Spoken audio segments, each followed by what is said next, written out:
July 4th, 1776, Philadelphia, Pennsylvania. This is the unanimous declaration of the 13 United States of America.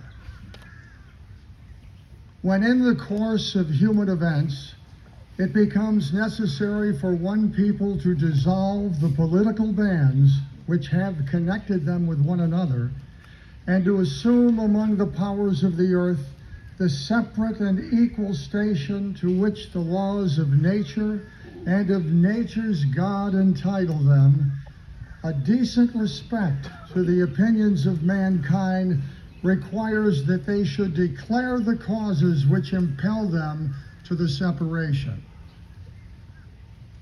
We hold these truths to be self-evident, that all men are created equal, that they are endowed by their Creator with certain unalienable rights, that among these are life, liberty, and the pursuit of happiness, that to secure these rights, governments are instituted among men, deriving their just powers from the consent of the governed, that whenever any form of government becomes destructive of these ends, it is the right of the people to alter or to abolish it, and to institute a new government, laying its foundations on such principles and organizing its powers in such form as to them shall seem most likely to affect their safety and happiness. Prudence, indeed, will dictate that governments long established should not be changed for light and transient causes. And accordingly, all experience hath shown that mankind are more disposed to suffer while evils are sufferable than to right themselves by abolishing the forms to which they are accustomed. But when a long train of abuses and usurpations, pursuing invariably the same object, evinces design to reduce them under absolute despotism, it is their right, it is their duty to throw off such government and to provide new guards for their future security. Such has been the patient sufferance of these colonies, and such is now the necessity which constrains them to alter their former systems of government. The history of the present King of Great Britain is a history of repeated injuries and usurpations, all having in direct object the establishment of an absolute tyranny over these states. To prove this, let facts be submitted to a candid world. He has refused his assent to laws, the most wholesome and necessary for the public good. He has forbidden his governors to pass laws of immediate and pressing importance, unless suspended in their operation till his assent should be obtained. And when so suspended, he has utterly neglected to attend to them. He has refused to pass other laws for the accommodation of large districts of people, unless those people would relinquish the right of representation in the legislature, a right inestimable to them and formidable to tyrants only. He has called together legislative bodies at places unusual, uncomfortable, and distant from the depository of their public records, for the sole purpose of fatiguing them into compliance with his measures. He has dissolved representative houses repeatedly for opposing with manly firmness his invasions on the rights of the people.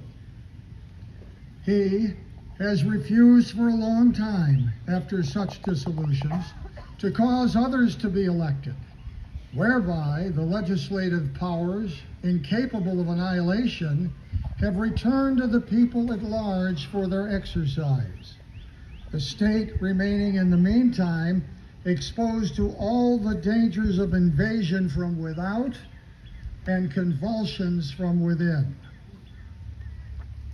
He has endeavored to prevent the population of these states, for that purpose, obstructing the laws of naturalization of foreigners, refusing to pass others to encourage their migrations hither, and raising the conditions of new appropriations of lands. He has obstructed the administration of justice by refusing his assent to laws for establishing judiciary powers. He has made judges dependent on his will alone for the tenure of their offices and the amount of payment of their salaries. He has erected a multitude of new offices and sent hither swarms of officers to harass our people and eat out their substance. He has kept among us in times of peace standing armies without the consent of our legislatures. He has affected to render the military independent of and superior to the civil power. He has combined with others to subject us to a jurisdiction foreign to our Constitution and unacknowledged by our laws, giving his assent to their acts of pretended legislation.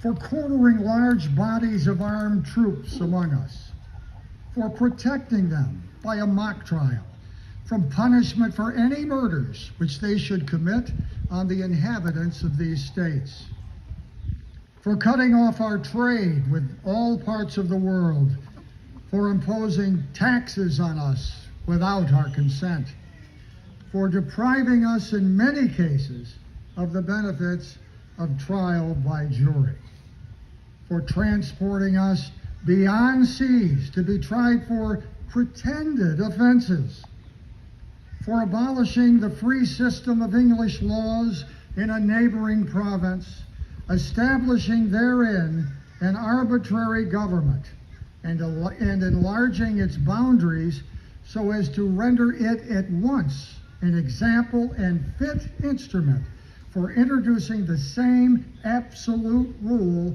into these colonies, for taking away our charters, abolishing our most valuable laws, and altering fundamentally the forms of our governments, for suspending our own legislatures and declaring themselves invested with power to legislate for us in all cases whatsoever. He has abdicated government here by declaring us out of his protection and waging wars against us. He has plundered our seas, ravaged our coast, burnt our towns, and destroyed the lives of our people. He is, at this time, transporting large armies of foreign mercenaries to complete the works of death, desolation, and tyranny already begun with circumstances of cruelty and perfidy scarcely paralleled in the most barbarous ages, and totally unworthy the head of a civilized nation. He has constrained our fellow citizens taken captive on the high seas to bear arms against their country, to become the executioners of their friends and brethren, or to fall themselves by their hands. He has excited domestic insurrections amongst us and has endeavored to bring on the inhabitants of our frontiers, the merciless Indian savages whose known rule of warfare is an undistinguished destruction of all ages, sexes, and conditions. in every stage of these oppressions, we have petitioned for redress in the most humble terms. Our repeated petitions have been answered only by repeated injury.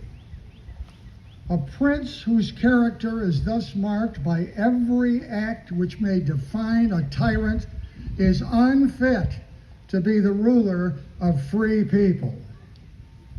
Nor have we been wanting in attentions to our British brethren. We have warned them from time to time of attempts by their legislature to extend an unwarrantable jurisdiction over us. We have reminded them of the circumstances of our immigration and settlement here.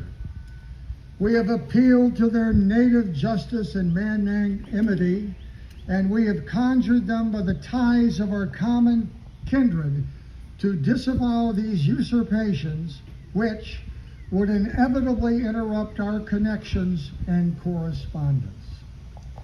They, too, have been deaf to the voice of justice and consanguinity. We must therefore acquiesce in the necessity which denounces our separation and hold them, as we hold the rest of mankind, enemies in war, friends in peace.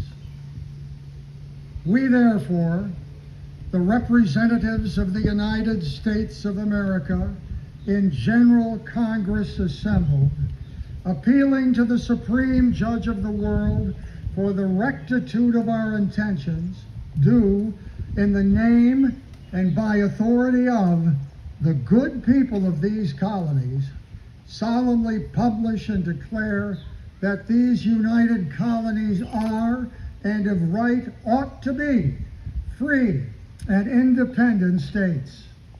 They are absolved from all allegiance to the British Crown, and that all political connection between them and the state of Great Britain is and ought to be totally dissolved. And that as free and independent states, they will have power to levy war, conclude peace, contract alliances, establish commerce, and do all other acts and things which independent states may of right do. And for the support of this declaration, with a firm reliance on the protection of divine providence, we mutually pledge to each other our lives, our fortunes, and our sacred honor. Thank you.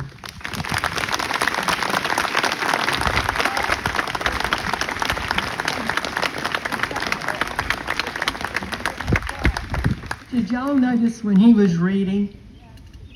Did y'all notice the flag? Yeah. And when he got really dramatic, it got all in his face. I know you did. Bob, that was wonderful. You know, it'll go down in history again. Our 27th reading. I thank you. Thank you.